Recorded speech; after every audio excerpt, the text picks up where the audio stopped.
Alexei had heard and read stories about how a man who caught his beloved with another in a fit of passion went on to commit unspeakable acts.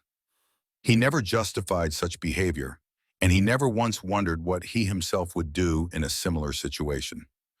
Then one day, coming home early from yet another interview, Alexei had recently lost his job and was actively looking for a new one. He found Natasha, his fiancée, with whom he'd been living for over a year, in a situation that left little to the imagination. She was with his best friend.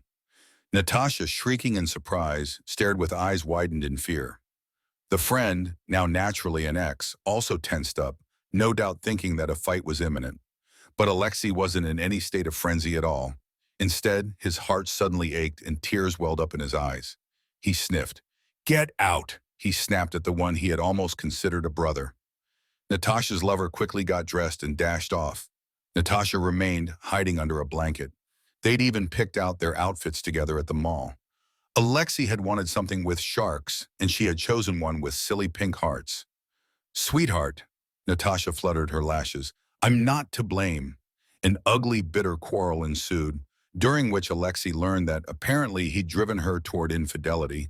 You see, he hadn't given her enough attention or care for her materially as a real man should. "I don't want to see you, Tasag," Natasha eventually shrieked. "Likewise," Alexei replied with a calm that even surprised him, and he quickly gathered his things.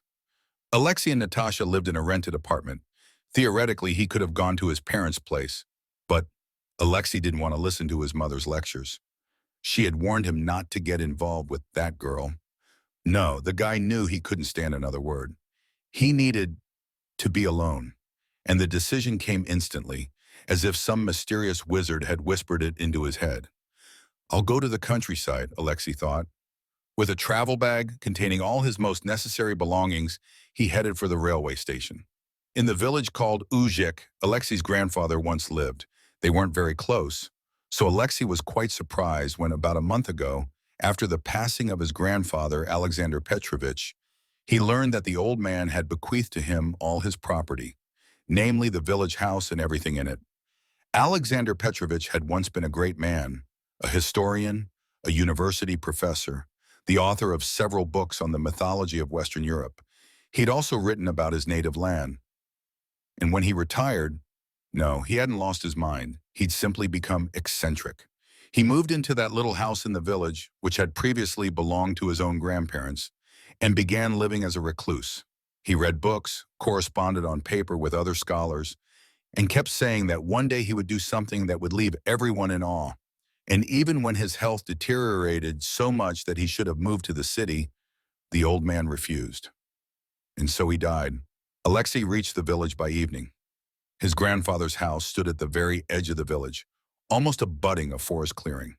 As he strolled along the dark streets and then along a path across a flooded meadow, lit only by the full moon and hundreds of stars on a blue velvet sky, Alexei took deep breaths of the fresh air so unusual for a city dweller, listened to the trilling of birds and the rustling of nocturnal insects, and the lapping of nearby river waves. And now he finally felt at peace. All right, Alexei thought. "I've been cheated on, but that's life. These things happen. One must, as they say, man up and move on.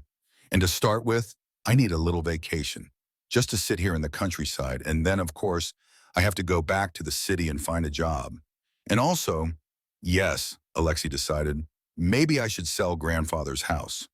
Besides, while he was here resting, he could take a look and see what needed fixing. Maybe even clear out some junk." Occasionally, Alexei did visit his grandfather, and every time he stepped over the threshold, memories came flooding back. There was the wide antique table, the grandfather's workspace draped with a green cloth. There was his favorite soft armchair in which he used to read, and the huge bookcase. Slipping off his bag and taking off his shoes, Alexei suddenly remembered that he hadn't brought any food. He decided that tomorrow morning he'd go to the local store. But for now, with a sigh, he walked around the table and sat in a chair. Shaking his head and smiling sadly, he thought that his grandfather had always dreamed that his grandson would follow in his footsteps. And yet he had been trained as a manager. Had he made the right choice? This whole career thing, maybe he should have chosen something he was passionate about. Although, to be honest, history had never really fascinated him. Out of sheer boredom, Alexei began rummaging through the drawers of the table. They were filled with papers, books, and all sorts of odds and ends. I need to sort all this out slowly, he thought, and began pulling everything out. And then his fingers suddenly found a protrusion at the bottom of the lowest drawer. What was that? He leaned over and shone his smartphone's light into it. He tugged again. A false bottom? You, grandfather, were quite the trickster, Alexei exclaimed aloud as he opened the secret hidden compartment in the drawer. He figured that perhaps the old man's savings might be stored there. Instead, he was somewhat disappointed to find only a few more books, some old maps, photographs. And what was this? He pulled out a sealed letter bearing his name. A letter from grandfather? Opening the envelope, Alexei settled in to read. What nonsense, he blurted out, with wide eyes after 5 minutes. He simply refused to believe it. Apparently, he decided grandfather had completely lost his mind in his old age. In the letter, Alexander informed his grandson that he had spent his final years trying to prove a theory that in their region, near the village of Uzhek, a legendary treasure, stolen nearly 300 years ago by bandits from Venetian merchants who were merely passing by, though they were actually on their way to India, was hidden. Alexander wrote that the treasure was priceless, and most importantly, he charged his grandson with continuing his work and doing everything possible to find the treasure. You old storyteller, Granddad, Alexei murmured with a sad smile. He didn't believe the story one bit, and he had no intention of ever searching for a treasure. Eventually, Alexei went to sleep. He thought that in 6 months he might sell the house, though he could start looking for a buyer right away. He still needed to sort out the bookcase and figure out what to do with all of grandfather's collection. The treasure, of course! Alexei smirked before drifting off. Had he been a boy of 10, he might have eagerly believed in that tale, but now, suddenly in the middle of the night, Alexei jerked awake. He reached for the clock on the nightstand. 3 o'clock. And normally he slept soundly, so what had woken him? What was rustling? Mice? He listened, and realized that it was too noisy even for mice. Quietly getting out of bed, he crept to the door of grandfather's bedroom and peeked into the main room, the one where grandfather had set up his study. And in the ghostly white light streaming through the window, Alexei saw the figure of a person. A thief, a logical thought pierced his mind, and Alexei tensed. If the house was empty, then someone must have come to help themselves to the belongings. What a scoundrel! Alexei braced himself and prepared, and then, as soon as the figure stopped, bent over the writing desk, he lunged forward like a hawk, and just a moment later he was nearly deafened by a piercing female shriek. The thief wriggled in his arms as if he'd caught a lynx. Quiet! Stop it! Alexei had to release the uninvited nighttime guest because she had deftly struck him on the nose, and it looked like she might even hit his eye. Recoiling a few steps away, the stranger froze. Now he could see her more clearly. Tall, slender, youthful. Who are you? She demanded. What are you doing in grandfather Sasha's house? What? Alexei replied, eyes widening. It was strange for a thief to be asking such questions. One might think that he'd broken in, not her. Actually, he said, this is my house. I mean, my grandfather's. The answer seemed to puzzle her. Tilting her head, the stranger examined him intently. Alexei? She asked. Wait, that's interesting.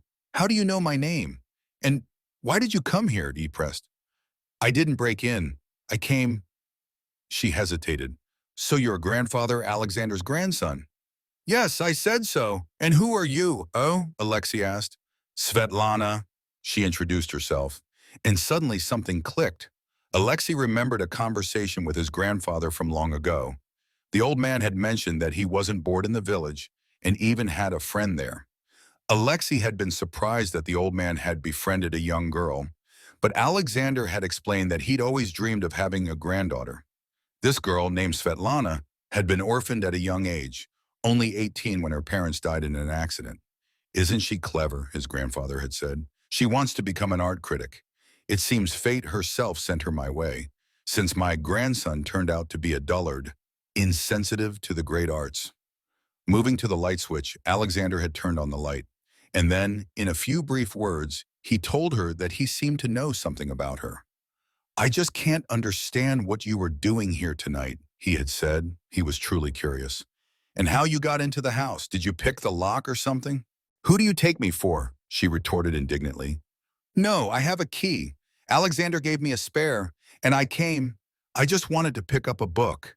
And I came at night because I worked late. I work not far from here on a farm where they grow berries, and today they were harvesting strawberries. Then I finished some chores at home and decided to drop by tonight, explained Svetlana. A book then? Alexei snorted, glancing at the table. Are you sure? You know, it's none of your business, she snapped. I mean, as far as I know, the whole house came to you, and my grandfather left me his books. Really? But there wasn't a word about that in the will. Look, don't take it the wrong way. I understand that you were friends, right? I'm sorry, I don't really know much about how grandfather lived, said Alexei. Of course, you weren't even here, she replied, her gaze tinged with disdain. Well, I won't discuss our family relations, Alexei retorted. All right, perhaps grandfather simply forgot to include such a trivial detail in the will. Need books? Here, take them. The whole shelf's full of them, or he squinted and smacked his palm on the table. Did you come for something else? And don't tell me, Alexei smirked, that you believe in that ridiculous treasure story. You know? Svetlana exclaimed in genuine astonishment. Did he tell you? No, I was cleaning here and found a letter, he replied. A letter? The girl was surprised. Here, he said, opening the drawer, pulling out some papers and handing them to her. Read, don't be stingy. I don't believe in fairy tales.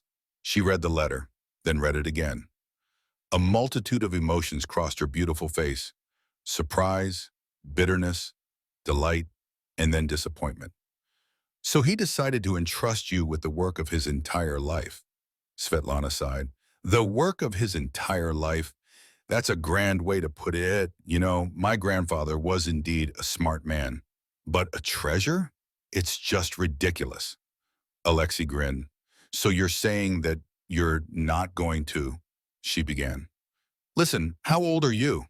Alexei rudely interrupted. Aha, I'm lying here dreaming that I'll find some treasure.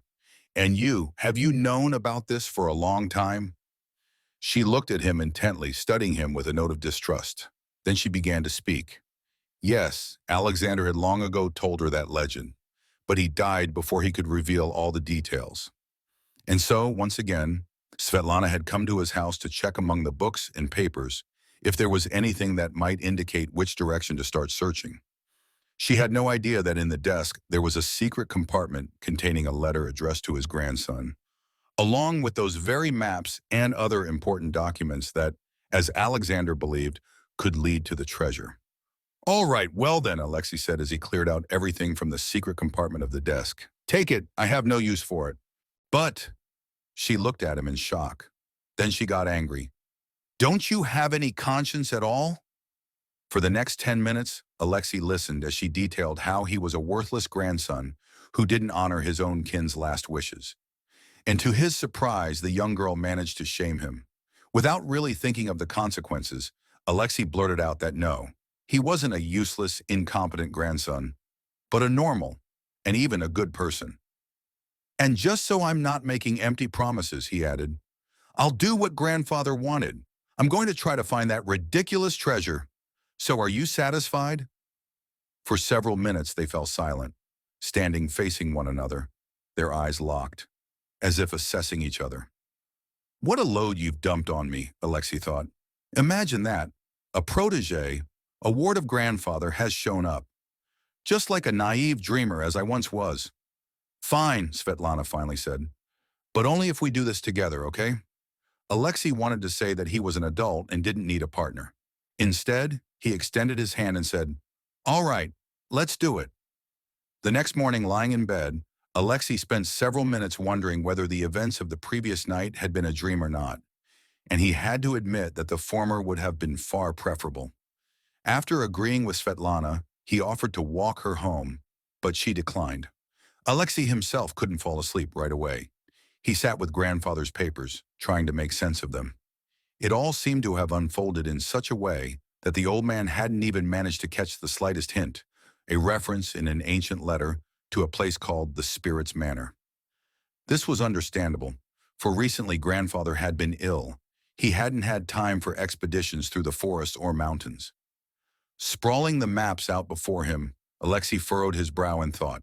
Presumably, the spot was not far at all, literally an hour's walk into the depths of the forest. But judging by the area circled on the map, the territory to be combed was quite substantial. All right, I've decided, Alexei finally resolved.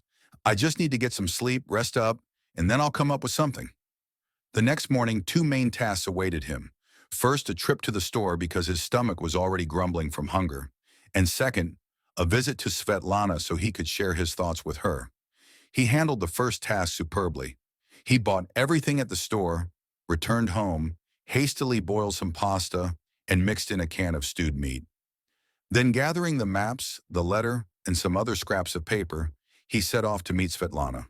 While walking, he kept glancing around, and what he saw pleased him. The village of Uzik turned out to be a quite civilized, respectable settlement.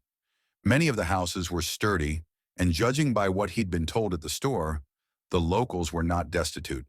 "Hi," he smiled at Svetlana when she met him in the courtyard just beyond the gate. "You're such an idiot," Svetlana hissed angrily, suddenly grabbing his hand with unexpected force and dragging him into the house. "What? Are you deliberately spoiling everything?" "What did I do?" Alexei was genuinely bewildered. "Are you pretending, or are you really that stupid?" Svetlana snapped, playfully punching him on the shoulder. Of course, there was no time for that. Yet Alexei again noted to himself how wonderful the girl was. So attractive that even her anger suited her. "Lucky is the one for whom she someday becomes a wife," Alexei mused. "And me, unfortunately, I got hooked on that deceitful Natasha." But Alexei couldn't afford to dwell on himself, for Svetlana immediately began explaining what he had done wrong. The whole issue was that when Alexei had visited the village store that morning, he'd been far too chatty. Some of the villagers recognized him as the grandson of the old eccentric recluse, Alexander. A couple of people in line, along with the cashier, expressed their sympathy for his recent loss. Word for word, they began chatting. And then Alexei, first of all, mentioned that he planned to sell grandfather's house, and secondly, he naively asked if anyone knew of a good guide who was familiar with the local area. Because you see, he needed to carry out grandfather's last wish and formally search for a treasure that, of course, didn't actually exist. "Then tell me," Svetlana admonished him, "what kind of person ruins everything before even beginning? Do you have any idea what's about to happen?" "No," he shook his head. "What? Don't the locals already know that legend?" "They do," Svetlana sighed, "but now they'll also know that your grandfather believed in it." "So what?" Alexei couldn't understand. "Well, because he was considered an intelligent man, he even used to give lectures at the local club. And if such a man believed in treasure, then it surely must be worth looking for." Svetlana now looked so troubled and upset that Alexei felt horribly guilty, as if he were to blame. "Didn't you think to show anyone the maps or notes?" Fortunately, Alexei hadn't had the chance to do that. It hadn't even occurred to him. He apologized once again to Svetlana for his mistakes, and it seemed she forgave him. Then the two began to read and examine everything stored in the secret compartment of Alexander's desk. Moreover, Svetlana clearly understood the contents far better than Alexei did. "Here we have a swamp," the girl said thoughtfully, tapping her pencil on the area marked on the map. "A place with berries, but a deadly one." "Then we shouldn't go there," Alexei said hastily. "We must," Svetlana replied sternly. "If Alexander thought it was here, then it must be." In fact, Svetlana was ready to drag her impulsive companion into the dark forest as early as tomorrow. But despite the earlier weather forecasts, the next few days were such that, figuratively speaking, one was afraid to leave the house. It was raining, hail was falling, and gusts of wind were lashing about. What was there to do? Nothing. And so it happened that Svetlana and Alexei got an excuse to talk more. They spoke about life, about trivialities. And soon Alexei, without even realizing it fully, found himself enchanted by this modest, simple, yet remarkable and strong girl. Svetlana was lonely, and although she had good friends in the village, she had no suitor, not even a gallant companion. Finally, the weather improved enough that they could set out on their expedition. You know what you've done by telling everyone about the treasure? Svetlana laughed at Alexei on the very day when the clouds and storm had given way to clear weather. It turned out that the locals had been waiting for this moment. They had all grabbed shovels and scattered across the surroundings. They searched by the river, in the fields, and an old ravine. Many took the treasure story very seriously and were now digging around like moles. It's good that only we know where to look, Svetlana remarked with a hint of superiority, all the while packing everything necessary for a short expedition into her backpack. Are you sure we have to lug all that stuff? Alexei asked doubtfully, eyeing the backpack which seemed to have an elephant stuffed inside. It's obvious you're a city dweller. Svetlana smiled benignly. Come on, let's go. Otherwise, we won't be back by evening. They were just about to set out when there was a knock at the door. Alexei went to open it, and he was utterly shocked to see his ex standing on the doorstep. What are you doing here? He asked Natasha, bewildered. Darling, Natasha squealed in feigned tenderness. I can't live without you. Alexei would have liked nothing better than to kick her off the porch, but he was too well-mannered. He had to invite her inside. Who is this? Natasha asked upon seeing Svetlana. Did you hire a maid to help clean up this pigsty? Gritting his teeth, Alexei introduced the girls to one another. He explained that Svetlana was a friend of his grandfather, but when he introduced her to Natasha, he hesitated. We're over, Alexei finally declared firmly. Oh, don't listen to him, Natasha burst out with feigned gaiety. Honey, we love each other. You know, I think we need to talk in private. No, Alexei snapped. It seemed to him that he'd gladly have to carry another couple of backpacks just to get rid of his ex's company. You shouldn't have come, Natasha, he said in as stern and restrained a tone as he could muster. It's over between us. Natasha burst into tears. Then she gave Svetlana a sidelong look. And finally, nodding and shedding a few more tears, she left. But neither Alexei nor Svetlana suspected that Natasha had decided to linger nearby, and then follow them to see where they were headed. No, Natasha wasn't about to let go of a man like Alexei so easily. She needed him. More precisely, she needed the money he was later going to receive from selling the house. And to win Alexei back, Natasha had to find out what it was that connected him with that simple village girl, that unassuming little mouse Svetlana. And so, as the two treasure seekers stepped under the forest canopy, following the route marked on maps by the brilliant old historian, a third figure quietly moved forward behind them. The forest ended unexpectedly. Just a few steps before, they had been surrounded by sprawling, mysteriously rustling trees, through whose dense canopies barely a ray of sunlight penetrated. And suddenly it was over. The forest ended unexpectedly. Just a few steps before, they had been enveloped by those mysterious trees, and then suddenly, now Alexei and Svetlana found themselves on the edge of an emerald green clearing sprinkled with tiny flowers. The place had an amazingly perfect, circular shape. An association flashed through Alexei's mind. It looked like a medallion in an antique piece of jewelry, a green medallion framed by the forest. I think we're here, Svetlana said as she dropped her backpack, stretched, shook the tension from her muscles, and smiled. We've arrived. Are you sure? Alexei asked dubiously. I thought we had so much to cover here, and there's no guarantee we'll find anything today or ever. And by the way, he added thoughtfully, why this spot? You know, I don't really like it here. Although it looks normal. Maybe we should have a picnic, he suggested boldly as he stepped forward. Watch out, Svetlana exclaimed. We're on a swamp. There's water underfoot at every turn. And as for your question, I didn't choose this spot by accident. You see, about 60 years ago, they tried to drain it. But nature wouldn't give in. And at that same time, they uprooted one tree from here. Look, she said, handing him a faded photograph showing a colossal, crooked-trunked pine standing at the edge of a swamp. Doesn't it remind you of something? Number should it? Alexei shrugged. Look closer. Use your imagination, she insisted. Well, the tree is strange, Alexei mused. If you look carefully, it almost looks like a forest monster, as if it were frozen mid-leap. Well done, Svetlana praised him, and her compliment warmed his heart. I think this is what we were looking for, the very spirit's manner. You see, according to some beliefs, the forest spirits dwell in ancient trees, and that means we're about to start digging. She handed him a shovel. You go first. Alexei was no stranger to hard garden work at a summer cottage, but this was on an entirely different level, much worse. And truth be told, he doubted that this adventure would end simply, that they'd just stumble upon an ancient treasure. But suddenly the blade of the shovel clanged against something. Alexei and Svetlana tensed, like alert hounds. And soon a large clay jug, big enough that two hands could barely encircle it, emerged from the earth. Is this it? Alexei asked in a trembling voice of excitement. Is this the treasure? Did we really find it? I can't believe it. Grandfather. Grandfather was right.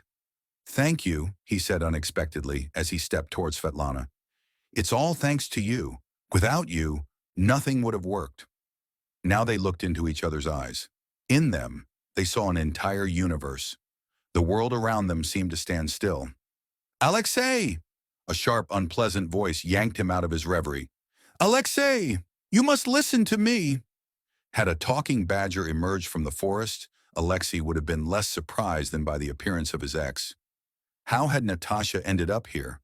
Judging by her disheveled appearance, with twigs and leaves caught in her hair and clothes, it was clear she hadn't been very stealthy following them. Then Natasha began to behave in a completely bizarre manner. Wringing her hands and shedding obviously feigned tears, she started pleading for his forgiveness for her weakness, because, well, he himself was to blame for her infidelity. Natasha also began accusing him of having quickly forgotten their love and of getting involved with some village girl. Natasha, shut up! Normally, Alexei was a polite, even-tempered man when dealing with women, but now it was a completely different matter. And now, without mincing words, he told her that it was definitely over between them. He told her to wise up and understand that they had no future. Oh, is that so? Natasha stopped crying and pleading, and now she was just angry. You quickly found someone else, and you think you'll be happy forever. Listen, Svetlana finally intervened. I think this is not the time. Who the hell are you? What do you want with my man? Natasha raised her voice. She seemed about to push Svetlana aside, but then she herself slipped. She lost her footing. There was a loud plop as she hit the mud and splattered it everywhere. And in the next moment, Svetlana and Alexei could only watch in horror as Natasha was slowly swallowed by the swamp. Help! She squeaked with wide eyes. Hold on! Svetlana was the first to recover. Dropping to her knees at the edge of the bog, she reached out. Give me your hand, come on! Fortunately, the swamp at that edge wasn't very deep, because Natasha was pulled out rather quickly. She cried again, this time genuinely, covered in mud and trembling. We need to get out of the forest, Svetlana said, pointing toward the setting sun. And together they slowly made their way back. In the commotion of rescuing Natasha, they didn't forget their discovery. The hefty jug ended up safely tucked into a bag that the prudent Svetlana had taken along. Then events began to spin like a whirlwind, a dizzying kaleidoscope of moments. Almost the very next day, the find was delivered to the city to professional historians. The jug was opened, and inside it were... Alexei had expected diamonds, rubies, and other gems, perhaps gold and silver. And indeed, there was some silver, but only in a minimal amount. For the most part, the jug was filled with copper and enameled items, as well as glass beads. Moreover, it turned out that all these treasures did indeed have enormous value. Not measured in money, but in the kind of value historians can determine. In the end, all the treasures were sent to a local museum. Alexei, in essence, ended up without any financial reward, if you count money. But he gained something much more from this adventure. First and foremost, he knew that he had fulfilled his grandfather's last wish. Alexander would have been proud of him. Equally important was that he had met Svetlana. This girl, as he later understood, had completely captivated him. He fell in love with her at first sight. Natasha, after being rescued from the forest, became a thing of the past. And just a month after their first meeting, Alexei proposed to Svetlana, and she said yes. In the end, Alexei changed his mind about selling his grandfather's house. Instead, he renovated it. And it was in that very house that he and Svetlana settled after their wedding.